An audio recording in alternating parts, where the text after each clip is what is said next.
¿Qué pasaría si te dijera que la Biblia esconde una historia anterior a Adán, una civilización completa borrada de la existencia antes de que el primer hombre respirara? La Escritura nos confirma que Dios es perfecto en todas sus obras, y sin embargo Génesis 1, versículo 2, describe algo inquietante. Muchos creyentes asumen que la creación comenzó en orden perfecto desde el primer instante, pero la evidencia bíblica sugiere algo radicalmente diferente. En esta revelación vamos a descubrir 3 verdades que cambian todo. Primero, veremos qué significa realmente el caos descrito en Génesis. Segundo, comprenderemos por qué un mundo perfecto quedó devastado. Y tercero, descubriremos quiénes habitaban la tierra antes de Adán y qué les sucedió. Y una vez comprendamos esta primera capa, la verdadera historia comienza. Génesis capítulo 1, versículo 2, declara algo que debería hacernos pausar. Y la tierra estaba desordenada y vacía, y las tinieblas estaban sobre la faz del abismo. Esta descripción no suena como el trabajo de un Dios perfecto. Suena como devastación. Suena como algo que fue destruido. Los eruditos hebreos han debatido durante siglos el significado preciso de esta frase. La palabra clave aquí es estaba. En español parece simple, pero en el hebreo original la palabra es hayá. Y hayá tiene 2 significados completamente distintos. Puede significar estaba en un estado existente, o puede significar llegó a ser, se convirtió, mediante una transformación. Piensa en la diferencia. Si usamos estaba, entonces la tierra fue creada caótica desde el principio. Pero si usamos llegó a ser, entonces la tierra fue creada perfecta y después algo catastrófico la transformó en caos. La gramática hebrea permite ambas interpretaciones, pero el contexto bíblico nos da la respuesta. Isaías 45, versículo 18, nos dice que Dios no creó la tierra en vano. La palabra vano en hebreo es tohu, la misma palabra usada en Génesis 1:2. Tohu, wabohu, sin forma y vacía. Entonces, Isaías confirma explícitamente que Dios no creó la tierra en estado tohu. La creó para ser habitada, perfecta, ordenada, llena de propósito. Esto significa que algo ocurrió entre Génesis 1:1 y Génesis 1:2. Versículo 1 dice que en el principio creó Dios los cielos y la tierra, creación perfecta. Pero versículo 2 describe caos, oscuridad, devastación. El texto hebreo literalmente dice, la tierra llegó a ser tohu wabohu, llegó a ser. Ahora no estaba así desde el inicio, se convirtió en eso. Este es el primer indicio bíblico de un mundo anterior, un mundo que existió en perfección y luego fue destruido. Suscríbete ahora para descubrir qué causó esta destrucción, porque lo que viene a continuación conecta directamente con profecías que la mayoría ignora. Ahora bien, algunos teólogos argumentan que esta interpretación es forzada. Dicen que estamos leyendo demasiado en el texto, pero la Biblia misma usa la frase tohu wabohu en otros lugares y siempre describe devastación después de juicio divino. Jeremías capítulo 4, versículos 23 al 26, pinta una imagen aterradora. Miré a la tierra y he aquí que estaba desordenada y vacía. Tohu wabohu. Miré a los cielos y no había luz. Miré a los montes y temblaban. Miré y no había hombre, y todas las aves del cielo se habían ido. Miré y la tierra fértil era un desierto, y todas sus ciudades estaban derribadas delante de la presencia de Jehová. ¿Escuchaste eso? Jeremías describe un mundo con ciudades, con hombres, con civilización. Y luego todo es destruido. Queda tohu wabohu, desordenado y vacío. Este no es el estado original de la creación, es el resultado de juicio divino. Isaías 34:11 usa exactamente la misma frase para describir la destrucción de Edom. Tohu wabohu, cordel de destrucción y plomada de asolamiento. Siempre, cada vez que la Biblia usa esta frase específica, describe devastación post-juicio. Nunca describe creación original. Entonces, la evidencia interna de la Escritura es clara. Génesis 1:2 no describe la condición original de la tierra. Describe su condición después de una catástrofe, después de un juicio, después de una destrucción tan completa que la dejó sin forma, vacía, cubierta de oscuridad y agua. Pero aquí está la pregunta que nadie quiere hacer. Si hubo destrucción, hubo algo que destruir.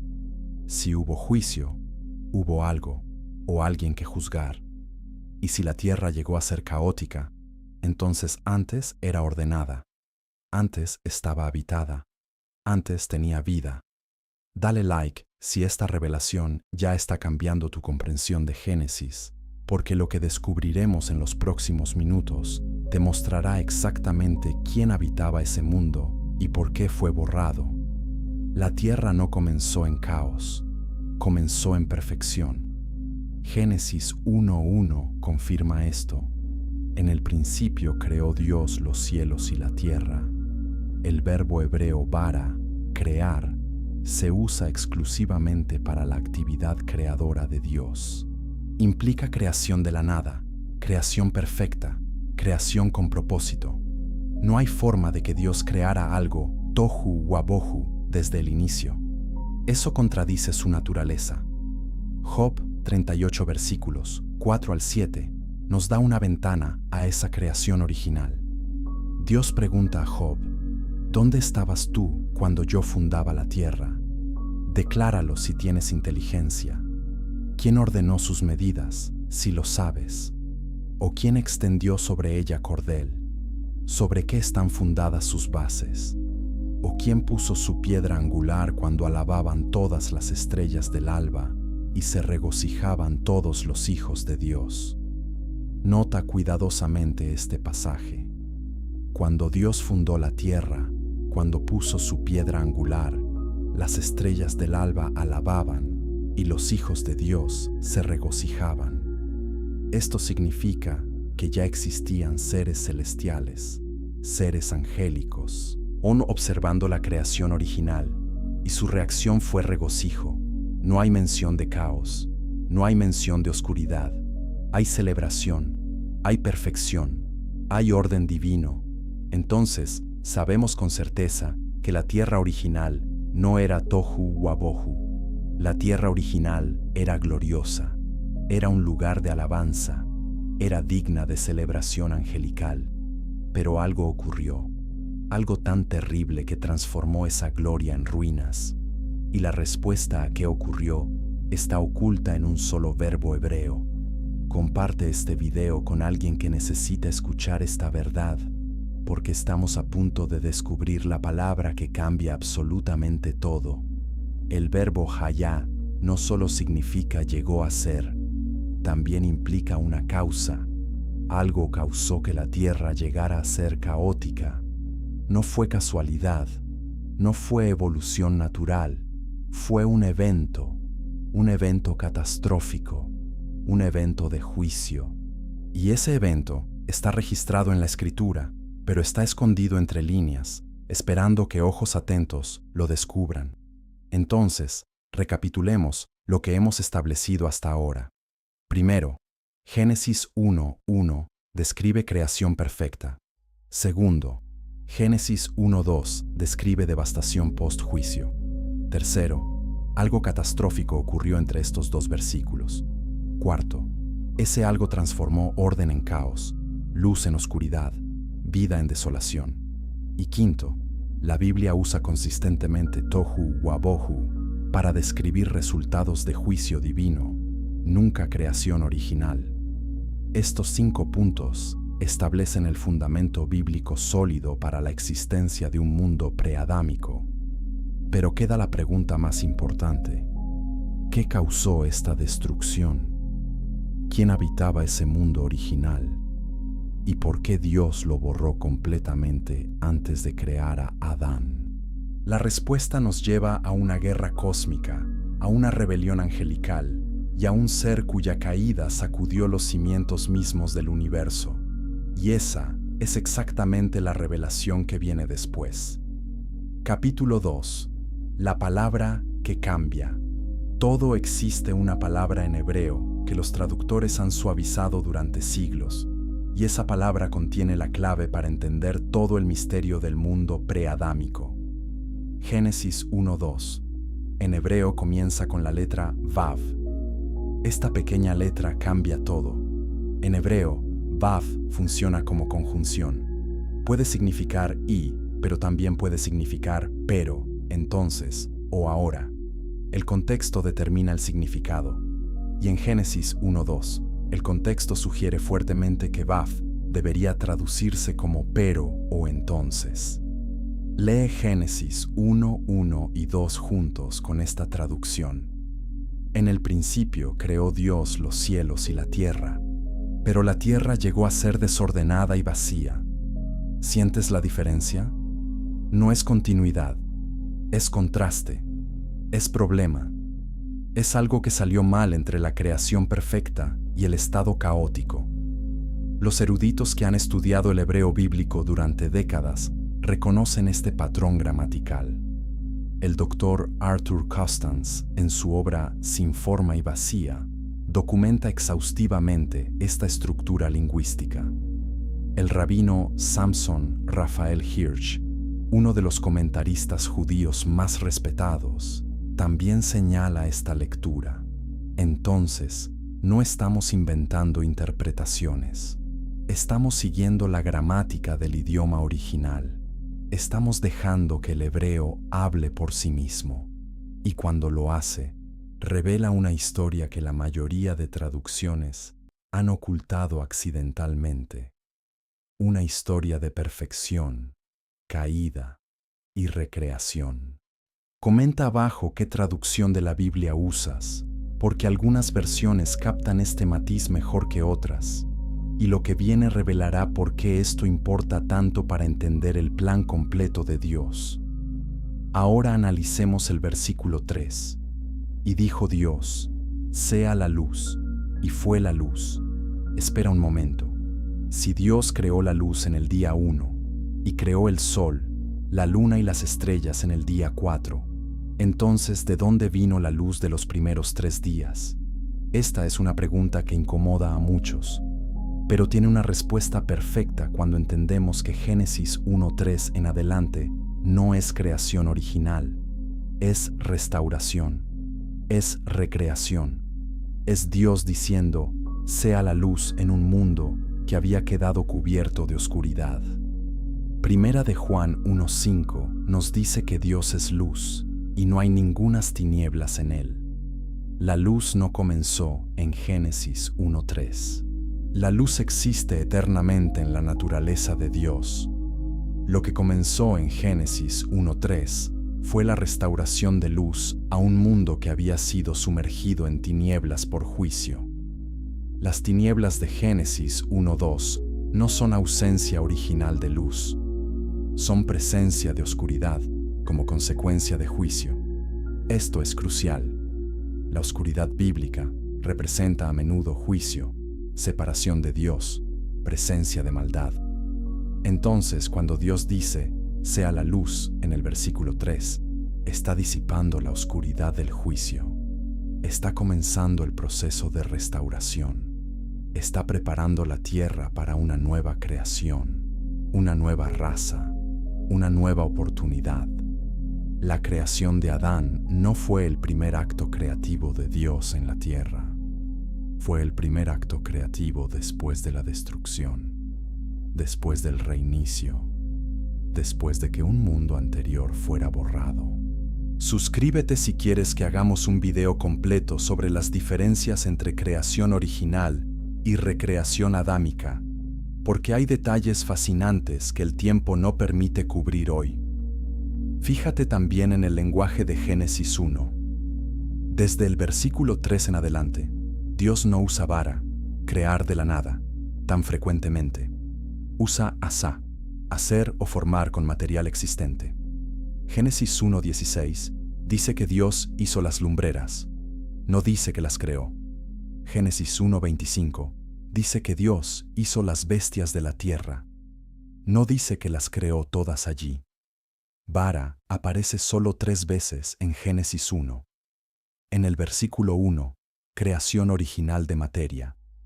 En el versículo 21, creación de criaturas marinas. Y en el versículo 27, creación del hombre a imagen de Dios. Todo lo demás usa verbos de formación, organización, llenado. Esto tiene sentido perfecto si Génesis 1 describe restauración de un mundo arruinado, no creación desde cero. Dios está reorganizando, reformando, rellenando. Está tomando los materiales de la tierra destruida y preparándolos para nueva vida, para nueva habitación, para Adán. Y esto explica algo más que siempre ha confundido a geólogos cristianos: la edad aparente de la tierra. Si tomas Génesis 1 como creación literal en 6 días, hace 6.000 años, entonces toda roca, todo fósil, toda capa geológica tiene que ser explicada dentro de ese marco temporal.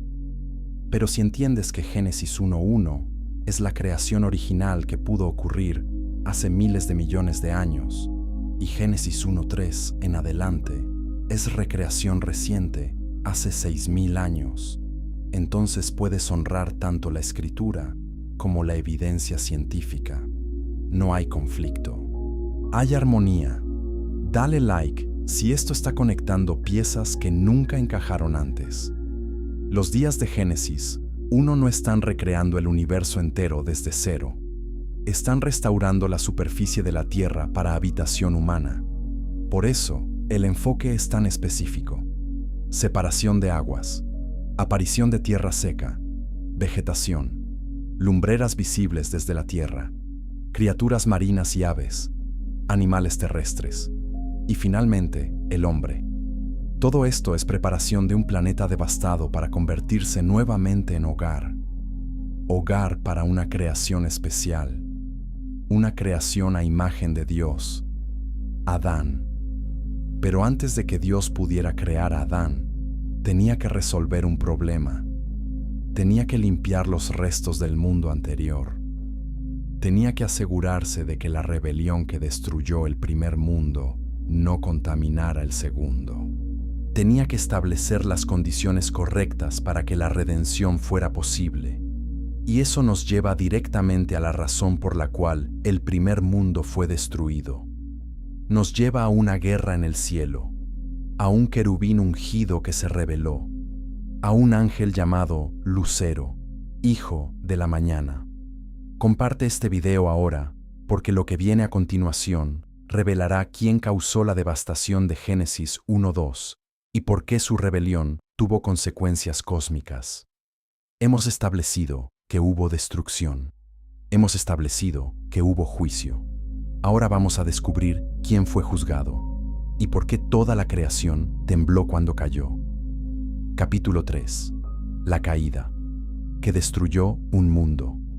Si el mundo preadámico fue destruido por juicio divino, entonces alguien pecó, alguien se rebeló, alguien tan poderoso que su caída sacudió literalmente los cimientos de la tierra.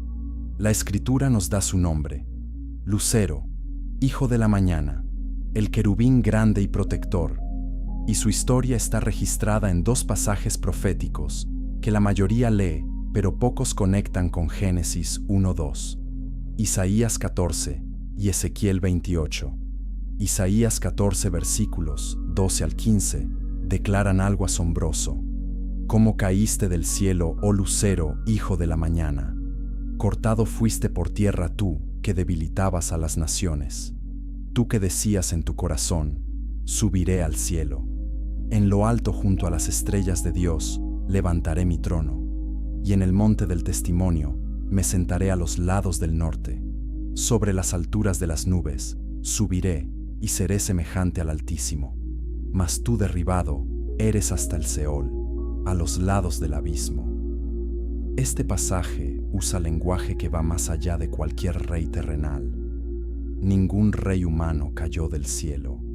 Ningún rey humano intentó colocar su trono junto a las estrellas de Dios. Este es lenguaje cósmico, es lenguaje angelical, es la descripción de un ser celestial cuya ambición era destronar al Creador mismo. Y su nombre, Lucero, en hebreo El, significa el brillante, el resplandeciente. Este no era un ángel cualquiera, era el más glorioso de todos. Ezequiel 28, versículos 12 al 19, dan aún más detalles. Tú eras el sello de la perfección, lleno de sabiduría y acabado de hermosura. En Edén, en el huerto de Dios estuviste. De toda piedra preciosa era tu vestidura. Tú, querubín grande, protector, yo te puse en el santo monte de Dios. Perfecto eras en todos tus caminos desde el día que fuiste creado, hasta que se halló en ti maldad. A causa de la multitud de tus contrataciones, fuiste lleno de iniquidad y pecaste. Suscríbete ahora mismo, porque vamos a descubrir exactamente qué pecado cometió Lucifer y cómo ese pecado destruyó un mundo entero. Ezequiel dice que Lucifer estaba en Edén. Pero espera, Adán y Eva estaban en Edén. ¿Cómo podía Lucifer estar allí antes que ellos? La respuesta es simple. Hubo más de un Edén. O más precisamente, Edén existió en la tierra original. Fue destruido con el mundo preadámico y fue restaurado en la tierra recreada para Adán.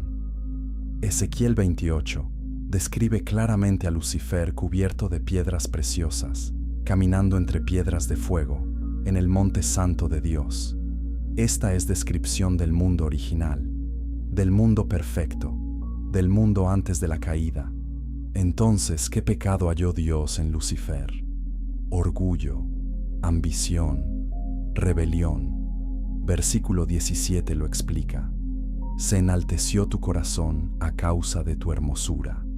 Corrompiste tu sabiduría a causa de tu esplendor. Lucifer era perfecto en hermosura. Era el querubín protector. Estaba en la presencia misma de Dios. Pero su perfección se convirtió en su caída. Comenzó a adorar su propia gloria en lugar de adorar al dador de esa gloria. Decidió que merecía el trono, que podía ser como Dios, que no necesitaba someterse a autoridad. Y aquí está lo que la mayoría no entiende. Lucifer no se rebeló solo. Apocalipsis 12, versículo 4, revela que su cola arrastraba la tercera parte de las estrellas del cielo y las arrojó sobre la tierra. En lenguaje bíblico, estrellas frecuentemente representan ángeles. Job 38:7 llama a los ángeles estrellas de la mañana. Entonces Apocalipsis nos dice que 1/3 de los ángeles siguió a Lucifer en su rebelión. 1/3 de las huestes celestiales eligió la insurrección. Imagina la magnitud de esta guerra. 1/3 de los seres angelicales, criaturas de inmenso poder y conocimiento, uniéndose contra Dios. Apocalipsis 12, versículos 7 al 9, describe esa guerra. Hubo una gran batalla en el cielo. Miguel y sus ángeles luchaban contra el dragón. Y luchaban el dragón y sus ángeles. Pero no prevalecieron, ni se halló ya lugar para ellos en el cielo. Y fue lanzado fuera el gran dragón, la serpiente antigua que se llama Diablo y Satanás, el cual engaña al mundo entero. Fue arrojado a la tierra, y sus ángeles fueron arrojados con él. Dale like si estás empezando a ver cómo esta guerra cósmica explica el caos de Génesis 1:2, porque lo que viene conecta todos los puntos. Lucifer fue arrojado. Sus ángeles fueron arrojados. ¿Pero arrojados a dónde? A la tierra. Y cuando seres de tal poder son lanzados desde el cielo en juicio, las consecuencias son cataclísmicas. Jesús mismo confirma esto en Lucas 10:18. Yo veía a Satanás caer del cielo como un rayo, no como una pluma flotando suavemente, como un rayo, impacto, destrucción, devastación instantánea. ¿Y dónde impactó ese rayo? En la tierra que era perfecta, la tierra que era hermosa, la tierra donde Lucifer había caminado en Edén entre las piedras de fuego. Su propia rebelión destruyó su propio dominio. El juicio de Dios sobre Satanás y sus ángeles transformó la tierra en tohu wabohu, en desolación, en caos, en oscuridad. Comparte este mensaje con otros buscadores de verdad, porque esta revelación cambia completamente cómo entendemos la guerra espiritual que todavía enfrentamos hoy. Jeremías 4 versículos 23 al 26, que ya mencionamos antes, cobra ahora un significado completamente nuevo. Miré a la tierra y he aquí que estaba asolada y vacía, y a los cielos y no había en ellos luz. Miré a los montes y he aquí que temblaban, y todos los collados fueron destruidos. Miré y no había hombre, y todas las aves del cielo se habían ido. Miré y he aquí el campo fértil era un desierto, y todas sus ciudades estaban asoladas delante de Jehová, delante del ardor de su ira. Jeremías está viendo en visión profética lo que ocurrió en Génesis 1:2. Está viendo el resultado del juicio sobre la rebelión de Lucifer. Está viendo ciudades destruidas, ciudades, no de humanos, no de Adán, sino del mundo preadámico, del mundo que existió antes, del mundo que Lucifer corrompió con su rebelión. Y Dios, en su santidad perfecta, no podía permitir que esa rebelión continuara sin consecuencias. Entonces juzgó, y el juicio fue total. Pedro confirma este patrón de juicio divino. Segunda de Pedro 2 versículo 4 dice que Dios no perdonó a los ángeles que pecaron, sino que arrojándolos al infierno, los entregó a prisiones de oscuridad para ser reservados al juicio. Y versículo 5 añade que Dios no perdonó al mundo antiguo, anterior, preadámico. Judas versículo 6 también habla de ángeles que no guardaron su dignidad, sino que abandonaron su propia morada. Dios los ha guardado bajo oscuridad, en prisiones eternas, para el juicio del gran día. Entonces la Escritura confirma claramente que hubo ángeles que pecaron, que fueron juzgados y que su pecado afectó al mundo antiguo. Esto no es especulación, esto es teología bíblica sólida y explica perfectamente por qué Génesis 1:2 describe devastación. ¿Por qué la tierra llegó a ser caótica? ¿Por qué Dios tuvo que recrear y restaurar antes de crear a Adán? ¿Y por qué Satanás ya estaba presente en el Edén adámico en forma de serpiente? Pero la historia no termina ahí, porque algunos de esos ángeles caídos no fueron aprisionados inmediatamente. Algunos recibieron permiso limitado para continuar operando. Y lo que hicieron después del diluvio es tan perturbador que casi fue borrado del canon bíblico. Suscríbete, porque lo que sigue revelará el pacto oscuro que explica la existencia de gigantes antes y después del diluvio. Capítulo 4. El pacto oscuro. Del monte Hermón. Hemos establecido que ángeles se rebelaron con Lucifer y fueron juzgados. Pero hay otro grupo de ángeles caídos cuya historia es aún más perturbadora. Ángeles que descendieron a la tierra no en rebelión directa contra Dios, sino en corrupción deliberada de la humanidad. Y su historia está registrada en el libro de Enoc y confirmada en Génesis 6. Génesis 6, versículos 1 y 2, dicen algo que ha confundido a teólogos durante milenios. Aconteció que cuando comenzaron los hombres a multiplicarse sobre la faz de la tierra y les nacieron hijas, viendo los hijos de Dios que las hijas de los hombres eran hermosas, tomaron para sí mujeres, escogiendo entre todas. Los hijos de Dios, en hebreo, Bene Elohim. Este término se usa consistentemente en el Antiguo Testamento para referirse a seres angelicales. Job 1:6, Job 2:1, Job 38:7.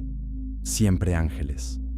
Algunos teólogos modernos intentan argumentar que hijos de Dios se refiere a la línea piadosa de Set, pero esta interpretación no resiste escrutinio. Primero, ¿por qué la línea de Set sería llamada hijos de Dios, pero las mujeres de la línea de Caín solo hijas de los hombres? Segundo, el resultado de estas uniones fue algo antinatural. Gigantes, Nefilim, seres que no eran completamente humanos. Tercero, el texto dice que tomaron para sí mujeres de todas las que escogieron. Esto implica algo anormal, algo forzado, algo fuera del orden creado. El libro de Enoc, aunque no es parte del canon protestante, es citado directamente por Judas en el Nuevo Testamento y era considerado escritura por los primeros cristianos. Enoc, capítulo 6, describe en detalle lo que ocurrió. 200 ángeles, llamados vigilantes, descendieron al monte Hermón, y allí hicieron un pacto de corrupción. El líder se llamaba Semiasa, y los nombres de los otros 200 están registrados. Comenta si has leído el libro de Enoc, porque lo que describe es escalofriante y explica mucho de lo que vemos en el mundo espiritual hoy. Estos ángeles no descendieron por lujuria solamente, descendieron con un plan para corromper la semilla humana, para contaminar el ADN de la humanidad, para hacer imposible que viniera el Mesías prometido, porque Dios ya había declarado en Génesis 3:15 que la simiente de la mujer aplastaría la cabeza de la serpiente. Satanás sabía que su derrota vendría a través de un humano. Entonces, su estrategia fue corromper la raza humana completamente. Si no hay humanos puros, no puede haber Mesías. Y esa corrupción produjo a los Nefilim. Génesis 6, versículo 4, lo confirma. Había gigantes en la tierra en aquellos días, y también después que se llegaron los hijos de Dios a las hijas de los hombres, y les engendraron hijos. Estos fueron los valientes, que desde la antigüedad fueron varones de renombre, gigantes. En hebreo, Nefilim.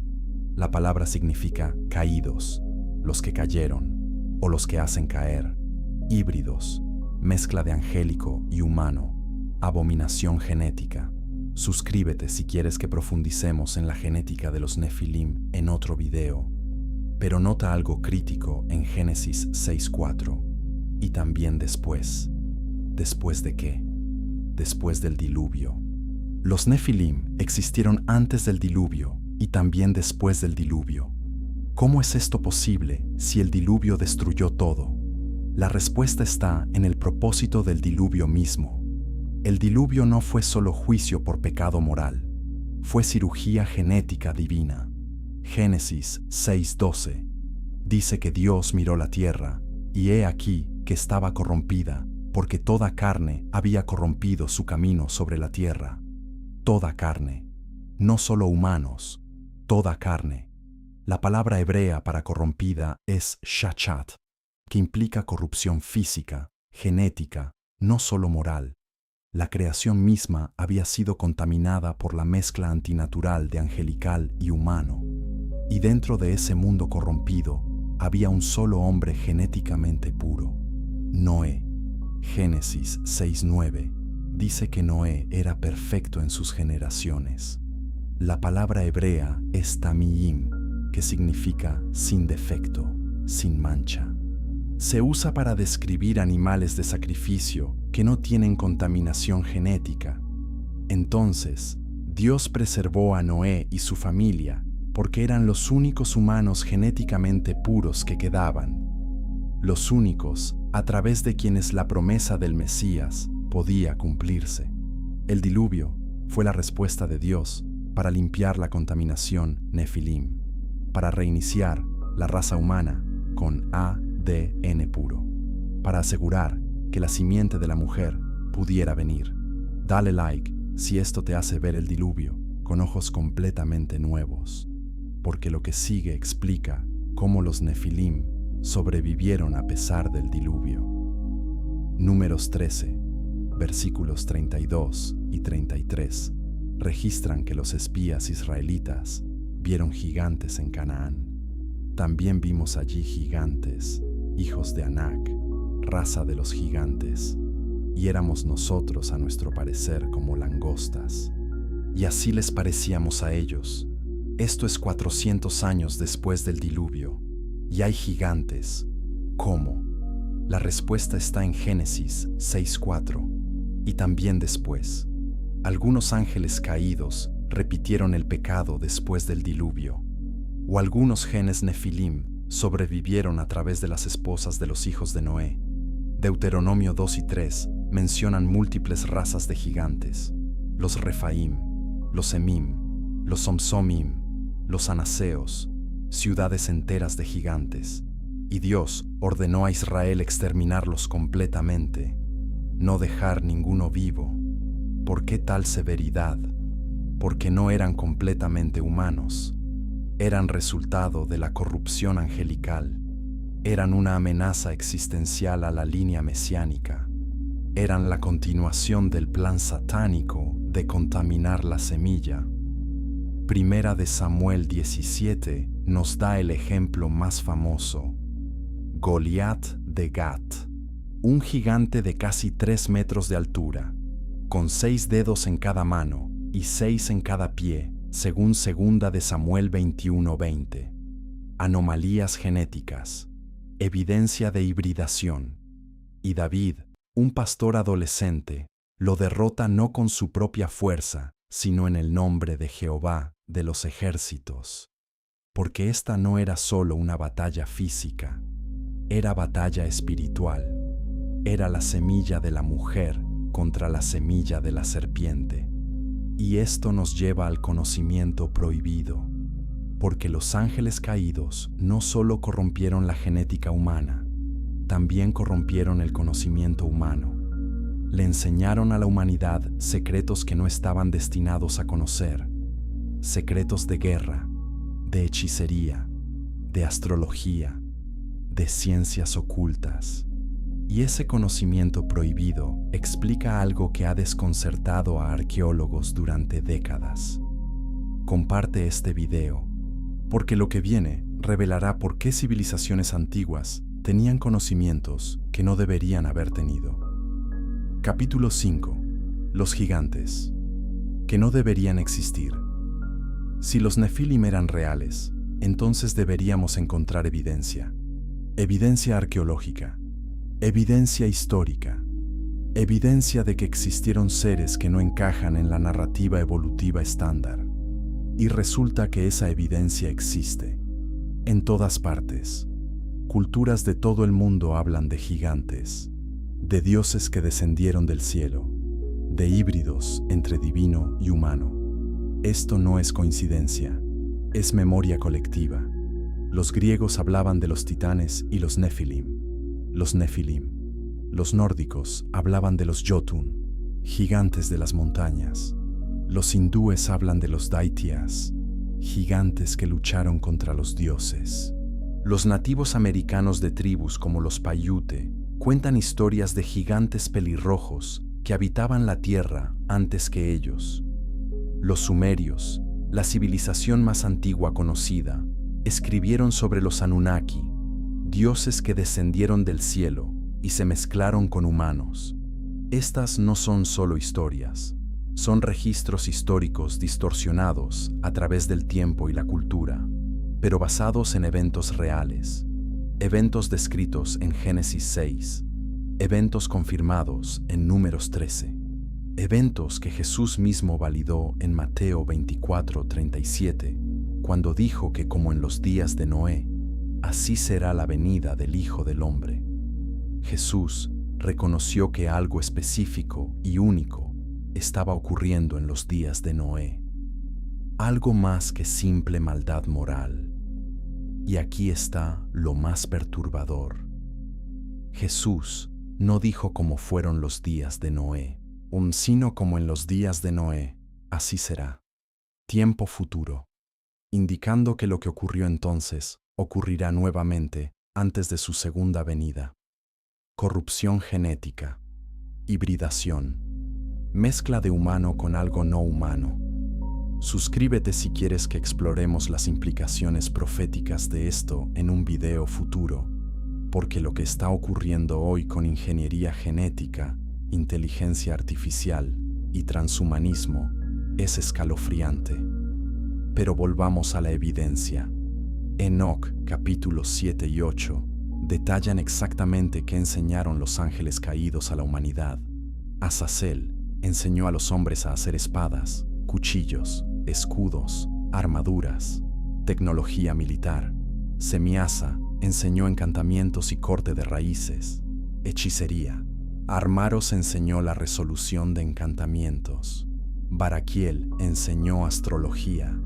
Jocabiel enseñó astronomía. Ezequiel enseñó conocimiento de las nubes. Araquiel enseñó las señales de la tierra. Shamsiel enseñó las señales del sol. Sariel enseñó el curso de la luna. Este conocimiento transformó a la humanidad prediluvio. Les dio capacidades que no deberían haber tenido. Y después del diluvio, ese conocimiento reapareció misteriosamente en civilizaciones antiguas. Los sumerios aparecieron alrededor de 4000 a.C., con sistema de escritura completamente desarrollado, con matemáticas avanzadas, con astronomía precisa, con arquitectura monumental, sin periodo de desarrollo gradual, como si el conocimiento hubiera sido dado, no descubierto. Los egipcios construyeron las pirámides con precisión matemática y astronómica que desafía explicación. La Gran Pirámide de Giza está alineada con el norte verdadero dentro de 3/60 de un grado. Contiene la proporción pi en su estructura. Su peso multiplicado por 1.000.000.000 iguala el peso estimado de la Tierra. ¿Cómo? En una era sin computadoras, sin tecnología moderna, sin siquiera la rueda supuestamente. Dale like si esto te hace cuestionar la historia oficial que nos enseñaron. Los mayas desarrollaron un calendario más preciso que el gregoriano. Predijeron eclipses con exactitud asombrosa. Construyeron ciudades con orientación astronómica perfecta. Los incas cortaron y encajaron piedras de cientos de toneladas con tal precisión que no cabe una hoja de papel entre ellas, sin mortero, sin herramientas de hierro supuestamente. Pumapunku en Bolivia presenta cortes tan exactos que parecen hechos con tecnología láser. Göbekli Tepe en Turquía data de 9600 a.C., o miles de años antes de que la agricultura o la escritura existieran supuestamente. La explicación convencional es evolución cultural gradual, pero la evidencia muestra lo contrario. Muestra aparición súbita de conocimiento avanzado, y la Biblia explica perfectamente por qué. Porque ángeles caídos enseñaron a la humanidad, antes del diluvio directamente, después del diluvio probablemente a través de líneas contaminadas que sobrevivieron o mediante nueva intervención demoníaca. El conocimiento prohibido de Enoc, capítulo 8, explica el misterio de las civilizaciones antiguas. Y hay más. Prácticamente todas las culturas antiguas tienen una historia de diluvio global. Los sumerios tienen la epopeya de Gilgamesh con Utnapishtim. Los babilonios tienen la historia de Atrahasis. Los griegos tienen Deucalión y Pirra. Los hindúes tienen Manu. Los chinos tienen Ganyu. Los aztecas tienen Coxcox. Los incas tienen Viracocha. Más de 270 culturas alrededor del mundo tienen narrativas de diluvio. Esto no es coincidencia, es memoria histórica de un evento real, el diluvio de Noé. Comparte este mensaje, porque lo que viene responde la objeción teológica más importante contra el mundo preadámico. Si hubo muerte antes de Adán, ¿cómo puede Romanos 5:12 decir que el pecado entró por un hombre? Esta es la pregunta que hace o deshace toda la teoría. Y la respuesta está en una distinción que la mayoría nunca ha considerado. Capítulo 6. El conocimiento prohibido. Hemos visto la evidencia física de los Nefilim. Hemos visto su impacto en civilizaciones antiguas. Pero ahora debemos enfrentar la pregunta teológica más seria. Si hubo un mundo preadámico con criaturas inteligentes que murieron antes de Adán, ¿cómo puede Pablo decir en Romanos 5:12 que por un hombre el pecado entró en el mundo y por el pecado la muerte? Así la muerte pasó a todos los hombres, por cuanto todos pecaron. Esta es la objeción principal que los teólogos conservadores levantan contra la teoría del mundo preadámico. Dicen que contradice la doctrina de la caída, que contradice la expiación, que socava el Evangelio mismo. Pero hay una respuesta bíblica, sólida, teológica. Y esa respuesta está en comprender qué significa ser humano a imagen de Dios. Génesis 1:26 registra las palabras de Dios. Entonces dijo Dios: hagamos al hombre a nuestra imagen, conforme a nuestra semejanza.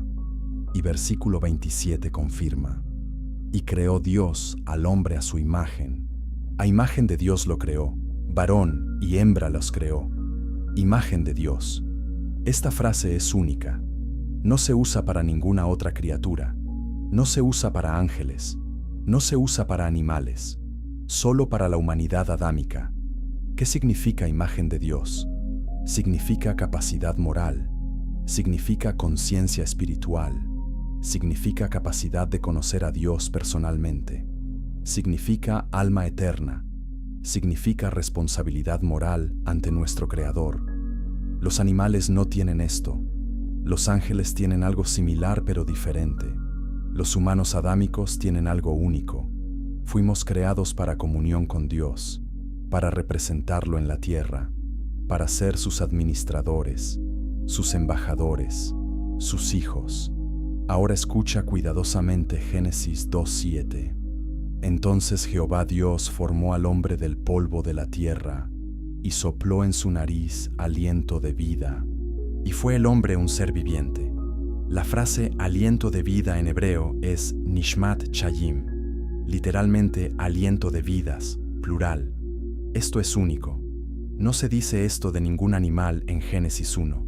Los animales reciben nefesh chayim, alma viviente. Pero solo Adán recibe nishmat chayim, aliento de vidas, vida física y vida espiritual, cuerpo y alma eterna. Entonces aquí está la clave teológica. Las criaturas del mundo preadámico, sin importar cuán avanzadas fueran, no tenían nishmat chayim, no tenían alma eterna, no tenían imagen de Dios, no tenían capacidad espiritual para conocer a Dios en relación de pacto. Eran criaturas avanzadas, posiblemente inteligentes, pero no portadores de imagen divina. No hijos de Dios en el sentido que Adán lo era. Suscríbete si esto está respondiendo preguntas que has tenido durante años. Esto explica perfectamente Romanos 5:12. El pecado entró al mundo por Adán, porque Adán era el primero con alma eterna y responsabilidad moral ante Dios bajo pacto explícito. La muerte que entró por Adán es muerte espiritual, separación de Dios, condenación eterna. Los seres preadámicos podían morir físicamente, pero no estaban bajo la misma economía espiritual. No tenían alma eterna que condenar, no tenían pacto que romper, no tenían imagen divina que corromper. Romanos 5:13 confirma esto. Pues antes de la ley había pecado en el mundo, pero donde no hay ley, no se inculpa de pecado. Antes de la ley mosaica había pecado, pero no era imputado de la misma manera. Similarmente, antes de Adán, podía haber muerte física de criaturas avanzadas, pero no había imputación de pecado espiritual, porque no había portadores de imagen divina con almas eternas bajo pacto, Y esto protege perfectamente la doctrina de la expiación. Jesús vino específicamente por los descendientes de Adán, por los portadores de imagen, por aquellos con almas eternas. Hebreos 2:16 lo confirma explícitamente, porque ciertamente no socorrió a los ángeles, sino que socorrió a la descendencia de Abraham. Jesús no vino a redimir ángeles caídos, no vino a redimir criaturas preadámicas, vino a redimir a la humanidad adámica, a los portadores de su imagen, a nosotros. Dale like si ves cómo esto resuelve la aparente contradicción, sin comprometer ni una coma de la doctrina bíblica. Porque la verdad es que el mundo preadámico y la creación adámica son dos economías diferentes, dos administraciones diferentes, dos propósitos diferentes. El mundo preadámico fue un primer intento que fue corrompido por rebelión angelical. El mundo adámico es el plan redentor de Dios que culmina en Cristo. Y esto explica también por qué Satanás ya estaba en el Edén cuando Adán fue creado. No fue creado como serpiente. Fue el querubín grande y protector que cayó y ya estaba presente en la tierra, esperando corromper la nueva creación, así como había corrompido la anterior. Por eso atacó inmediatamente a Eva. Por eso tentó con el fruto prohibido. Por eso introduce dudas sobre la palabra de Dios, porque sabía que si podía hacer caer a Adán, podía frustrar el plan redentor. Pero Dios, en su omnisciencia, ya había previsto todo. Ya había planeado la redención antes de la fundación del mundo. Primera de Pedro 1:19 y 20 habla de la sangre preciosa de Cristo, ya destinado desde antes de la fundación del mundo. Antes de crear a Adán, Dios ya sabía que pecaría, ya sabía que necesitaría redención, y ya había provisto el Cordero.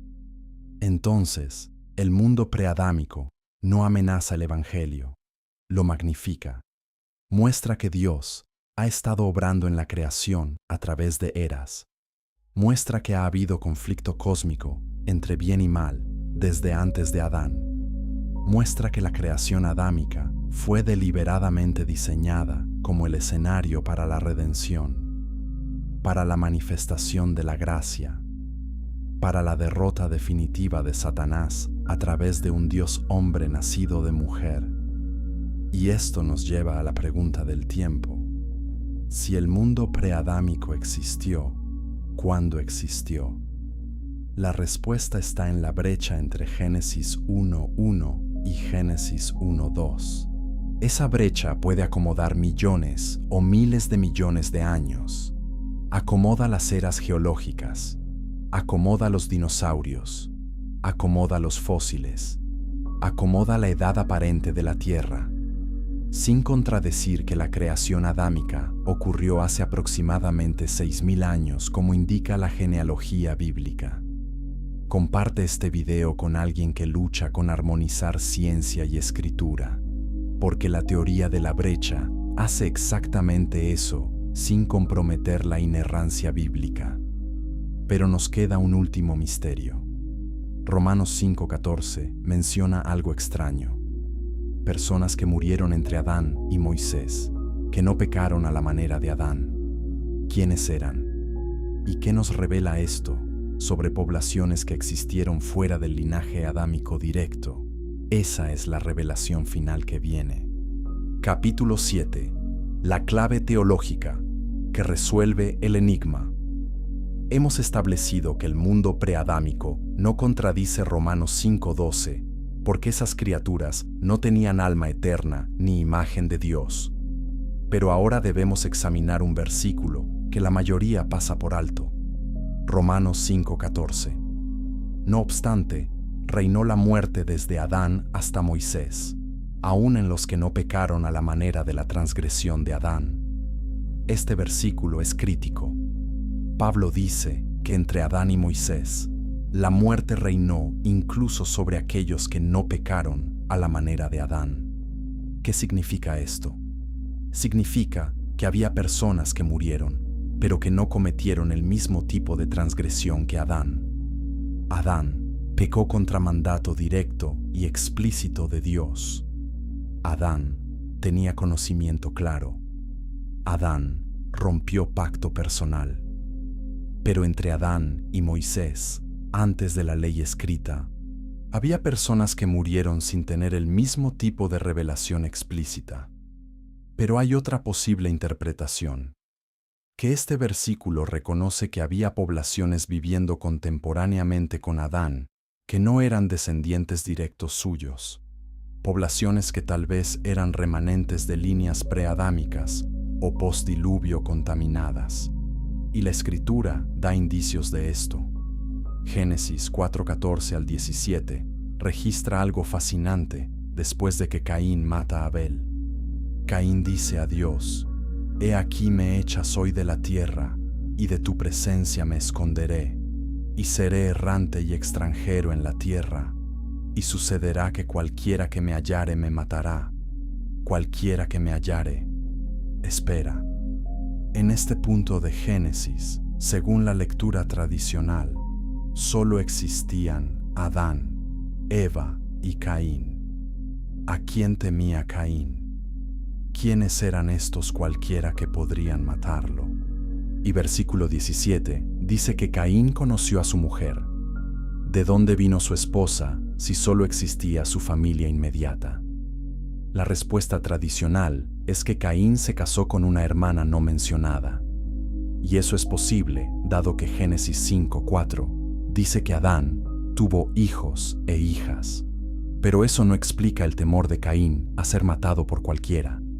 No explica por qué versículo 17 dice que Caín edificó una ciudad. Una ciudad requiere población significativa. Requiere más gente que solo la familia inmediata de Adán. Suscríbete si nunca habías notado estas anomalías en el texto de Génesis. Génesis 6, versículos 1 y 2 dan otra pista.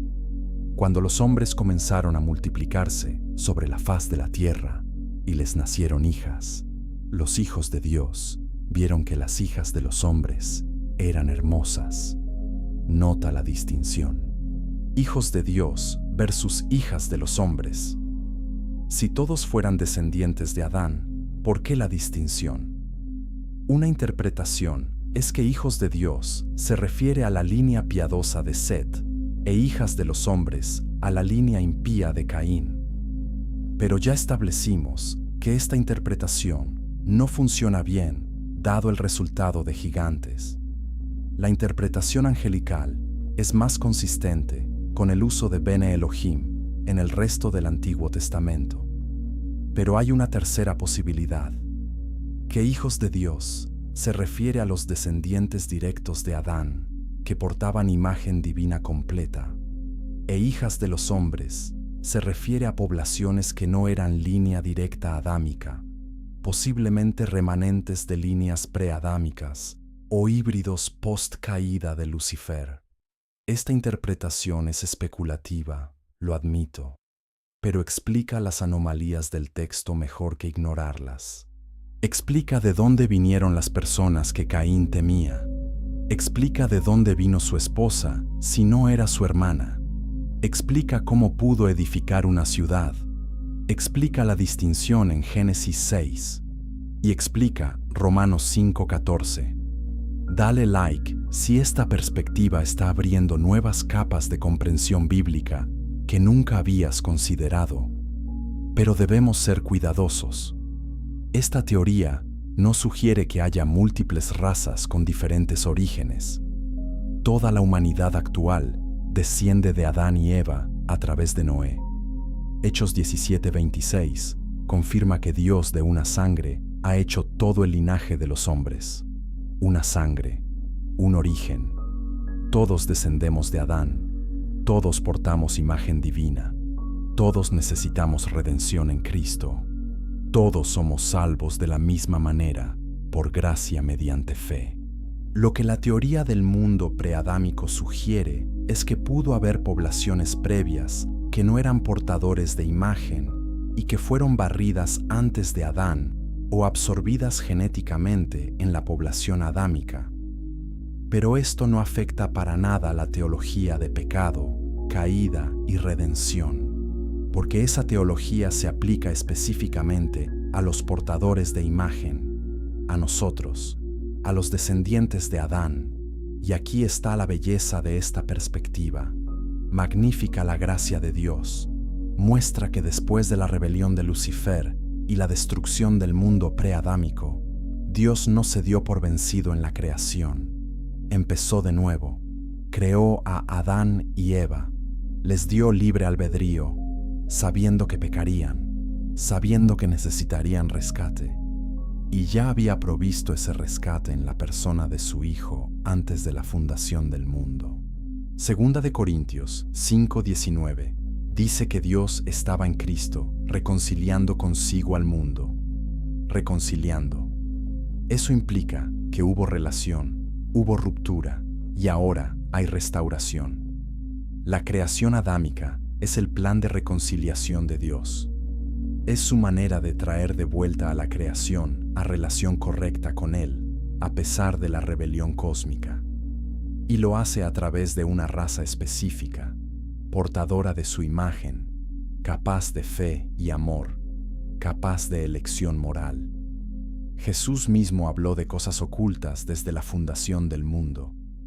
Mateo 13:35 cita el Salmo 78:2. Abriré mi boca en parábolas, declararé cosas escondidas desde la fundación del mundo. Hay misterios, hay verdades que no están completamente reveladas en la superficie del texto. Y el mundo preadámico puede ser uno de esos misterios que Dios ha permitido que descubramos a través de estudio cuidadoso y comparación de escritura con escritura. Comparte este mensaje si sientes que estás viendo la Biblia con nueva profundidad, porque lo que viene en el capítulo final conectará todo y revelará las implicaciones prácticas y proféticas de esta verdad para nosotros hoy. Capítulo 8. El séptimo misterio y la verdad final. Hemos viajado desde el caos de Génesis 1-2 hasta la guerra cósmica de Lucifer, desde los Nefilim hasta el conocimiento prohibido, desde las objeciones teológicas hasta las respuestas bíblicas sólidas. Ahora debemos hacer la pregunta final. ¿Por qué importa todo esto? ¿Qué diferencia hace para tu fe, para tu vida, para tu comprensión del plan de Dios, saber que pudo haber un mundo antes de Adán? Importa porque cambia cómo lees la Biblia. Te enseña a buscar las capas más profundas. Te muestra que la Escritura contiene misterios que recompensan el estudio diligente. Te revela que Dios ha estado obrando en la creación por mucho más tiempo de lo que pensabas. Y te da confianza de que la Biblia y la ciencia no están en conflicto cuando se interpretan correctamente. Importa porque magnifica la gracia. Si Dios recreó después de la destrucción del mundo preadámico, entonces demuestra su compromiso inquebrantable con la creación. Si Dios redimió a la humanidad adámica a pesar de prever nuestra caída, entonces demuestra su amor incondicional. Si Dios proveyó salvación antes de la fundación del mundo, entonces demuestra su soberanía y su plan eterno. Importa porque revela la realidad de la guerra espiritual. Satanás no es un símbolo. Es un ser real que se rebeló, que destruyó un mundo, que ha intentado repetidamente corromper la creación y que todavía está activo hoy. Efesios 6:12. Nos recuerda que no luchamos contra sangre y carne, sino contra principados, contra potestades, contra los gobernadores de las tinieblas de este siglo, contra huestes espirituales de maldad en las regiones celestes. Y importa proféticamente. Jesús dijo que como en los días de Noé, así será la venida del Hijo del Hombre. En los días de Noé había corrupción genética por ángeles caídos. Hoy tenemos ingeniería genética, edición CRISPR, experimentos de hibridación, inteligencia artificial, transhumanismo, tecnologías que permiten modificar la naturaleza humana misma. Estamos al borde de repetir el pecado prediluvio, y Jesús advirtió que esto señalaría su regreso. Suscríbete y activa las notificaciones, porque necesitas estar informado de cómo la profecía bíblica se está cumpliendo ante nuestros ojos en tiempo real. Daniel 12:4 profetizó que en el tiempo del fin muchos correrán de aquí para allá y la ciencia se aumentará. Estamos en ese tiempo. El conocimiento se duplica cada pocos meses. La tecnología avanza exponencialmente. Y con ese conocimiento viene la tentación de jugar a ser Dios, de rediseñar la humanidad, de fusionar hombre y máquina, de crear formas de vida nuevas. Pero aquí está la esperanza. Dios sigue en control. Ha permitido todo esto dentro de su plan soberano y está trayendo la historia humana a su clímax en la segunda venida de Cristo. Apocalipsis 21:5 declara que el que estaba sentado en el trono dijo: «He aquí, yo hago nuevas todas las cosas».